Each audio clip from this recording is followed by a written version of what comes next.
साथियों नमस्कार, मैं Shafi Mohammad Saifi NCR Express News से मिलाता हूं एक बहुत बड़ी शख्सियत, यानी जो डिस्ट्रिक्ट कोर्ट है ग्रेट नोएडा का गौतम बुद्ध नगर कोर्ट। यहां पर हैं संजीव वर्मा जी, जो पूर्व अध्यक्ष हैं, और एक इन्हें बहुत अच्छा शौक़ है साइकिलिंग का, और बहुत बड़ा काम करके लौटे हैं। तो इनका यहाँ पर स्वागत, सैकड़ों लोग यहाँ सुबह से ही यहाँ इनका स्वागत कर रहे हैं। तो क्या है आपकी जर्नी, क्या हुआ था, कहाँ गए थे आप, क्या उपलब्धि है? मैं संजीव वर्मा एडवोकेट, मैं नोएडा में प्रैक्टिस करता हूँ और मेरा ये शौक़ लॉकडाउन से लगा साइकिलिंग का। और ये मेरी थर्ड बड़ी यात्रा थी, जिसमें पहले ग्रेटर नोएडा से गोवा किया, उसके बाद ग्रेटर नोएडा से लद्दाख किया, और एक मैंने किया है दिल्ली से काठमांडू। और ये एक्सपीडिशन थी ये organise by government, fit India, Indian government sports of authority, और इसको manage by dare to gear, Tarun Wadhwa and his crew members. तो ये उन लोगों ने कराया प्रोग्राम। 1 नवंबर से राइड हमारी स्टार्ट हुई, 16 नवंबर को एंड हुई। एंड ये एक्सपीडिशन का टोटल टाइम था 31 को रिपोर्टिंग था श्रीनगर में, एंड 17 को prize ceremony in Kanyakumari at the Vivekananda centre. तो इसमें हमारा 16 दिन में हमारी जो साइकिलिंग हुई है, और 4300 किलोमीटर साइकिलिंग की है इसमें। अच्छा, कितने लोग शामिल हुए? Basically it was 150 members selected for this event, लेकिन कुछ लोग आ नहीं पाए थे, करीब 5-6 लोग, और 8-10 के चोट लगी थी, उन्होंने क्विट कर दिया। 3-4 लोगों की तबीयत ख़राब थी, पर 130 लोगों ने ये कंप्लीट किया मिशन पूरा। ये एक्सपीडिशन थी, cycling expedition, Kashmir to Kanyakumari, unity for ride, and in the memory of Sardar Patel in his 150th birth anniversary. अच्छा, आपके जो पेशे से जुड़े लोग हैं कोर्ट में, यहाँ पर बहुत बड़ा कोर्ट है, या सैकड़ों वकील आपको सम्मानित करने आ रहे हैं, क्या कहोगे इनके? ये मेरे लिए बहुत ही खुशी का विषय है, और मैं बहुत खुश हूँ इस सबसे। संजीव जी, बड़ा महत्वपूर्ण सवाल, आप पेशे से जुड़े हो वकालत के, लेकिन आप ये साइकिलिंग में एक बड़ी प्रतियोगिता में शामिल होकर आए हो, और पूरे देश की बड़ी प्रतियोगिता, आपको इस तरह का शौक कैसे लगा? देखिए, ये एक्चुअली जब लॉकडाउन था उस टाइम में सब कुछ बंद था, तब एक छोटे वाले बेटे की साइकिल लेके शुरुआत की एक्सरसाइज के रूप में, और धीरे धीरे फिर चलता रहा। किसी को देखा मैंने 10 किलोमीटर, किसी को 50 करते हुए, तो फिर वो करता रहा मैं, फिर किसी को 100 करते हुए। फिर मुझे जानकारी है कि 200, 300, 400, 600 किलोमीटर की BRM होती है। फिर मैंने वो स्टार्ट किया, 28 बार वो भी मैं कर चुका हूँ, और फिर हर शनिवार इतवार में 100 किलोमीटर चलाता रहा। फिर मैंने एक दिल्ली से काठमांडू एक world ultra cycling association New York ने कराई थी, वो मैंने की।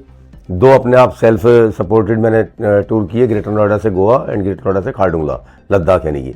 और ये भारत सरकार का था, फिट इंडिया स्पोर्ट्स मिनिस्ट्री, और ये मैनेज था डेयर टू गियर। तो ये 150 राइडर्स के साथ में 150वीं वर्षगांठ थी सरदार पटेल जी की, उसमें भारत सरकार ने कराया, उसमें मैंने पार्टिसिपेट किया। मैंने 5000 लोगों ने इसमें फॉर्म भरे थे, मैं सेलेक्ट हुआ, और यूपी से इत्तेफाक से मैं अकेला रहा हूँ, नोएडा से मैं अकेला हूँ, और एडवोकेट में अकेला था। वहाँ इंजीनियर बहुत थे, वहाँ पे डॉक्टर थे, और सब बिजनेस से थे, टीचर बहुत थे, और हर एज के थे। एक 68 साल की लेडी थी मंगला बम्बई से, एक 72 साल के कर्नल दत्ता थे, और 67-65 के 3 लोग और थे। तो हर एज के लोग थे, और सब ने बड़ा क्रेज़ था, एक दूसरे को बूस्टअप करते।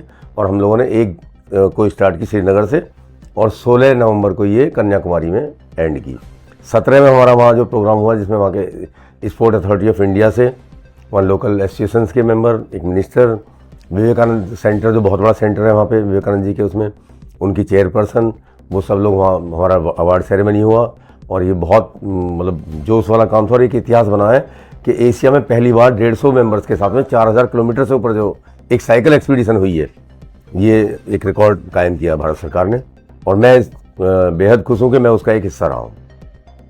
अच्छा, आप अपने क्षेत्र के लोगों को क्या मैसेज देना चाहोगे साइकिलिंग से जुड़ा? साइकिलिंग ये एक अपने आप में एक ऐसी इवेंट है, एक्सरसाइज इंस्ट्रूमेंट है, कि आप जिम में जाते हो, कोई ज़रूरत नहीं है, there is no need to go gym. आप साइकिल लो, जरूर नहीं है मेरी तरह 100 किलोमीटर चलाओ, 10 किलोमीटर चलाओ, 15 चलाओ, इससे आपकी फिटनेस सही रहेगी। ये सबसे अच्छा नी के लिए है, कार्डियो के लिए सबसे अच्छी एक्सरसाइज बनाते हैं, जहाँ डॉक्टर से आप रिकमेंड करते हैं बहुत लोगों को। तो ये हेल्थ के लिए बहुत अच्छा है। गो ग्रीन, आपका पेट्रोल बचता है, एनवायरनमेंट सेफ होता है। तो मेरे हिसाब से मैं आपके इस मंच के माध्यम से सरकार से अपील करना चाहूँगा कि हमारे इंडिया में साइकिलिस्ट के लिए रूट नहीं है, बड़ा अनकम्फर्टेबल। मेरा खुद एक्सीडेंट हो चुका, आपको पता था, आपने तब भी आए थे, और ज़्यादातर लोगों को चोट लग जाती है, क्योंकि वो मेन रोड पे ट्रैफिक बहुत हैवी होता है, ट्रैफिक सेंस लोगों में है नहीं। तो मैं इसी मंच से आपके से अपील करता हूँ, जिससे हमारे स्कूल के बच्चे जा सकें साइकिल से, और आपका पॉल्यूशन भी बचेगा, तेल बचेगा, और लोकल में जिनके 8-10 किलोमीटर ऑफिस होंगे वो अपने साइकिल से जा सकते हैं, क्योंकि सेफ़ नहीं है इसलिए हम लोग साइकिल अवॉइड करते हैं। तो ये तो हम जैसे साइकिलिस्ट हैं वो सुबह के टाइम चला के जल्दी अर्ली मॉर्निंग जाते हैं, 4 बजे 5 बजे 6-7 जब तक ट्रैफिक हो वापस आ जाते हैं। तो अभी इंडिया में साइकिलिंग सेफ़ नहीं है, तो ये होना चाहिए। मनोज जी, बड़ी उपलब्धि है संजीव की, पहले भी रिकॉर्ड बना चुके हैं, अब रिकॉर्ड बनाकर लौटे तो बहुत ज़्यादा स्वागत हो रहा है यहाँ पर, कोर्ट में बहुत शानदार स्वागत, आप भी पहुँचे, क्या कहोगे? हमारे बार के पूर्व अध्यक्ष हैं संजीव वर्मा जी, इनकी ये बहुत बड़ी उपलब्धि है। इससे हमारी बार का एक अधिवक्ता उनके जो है उससे जो उपलब्धि है इससे गौरवान्वित महसूस कर रहा है, और भविष्य में भी हम चाहते हैं कि ये, अब तो इन्होंने गौतम बुद्ध नगर बार का नाम किया, प्रदेश में नाम किया, हम चाहते हैं देश में भी ये अधिवक्ता समाज का नाम रोशन करें। धन्यवाद।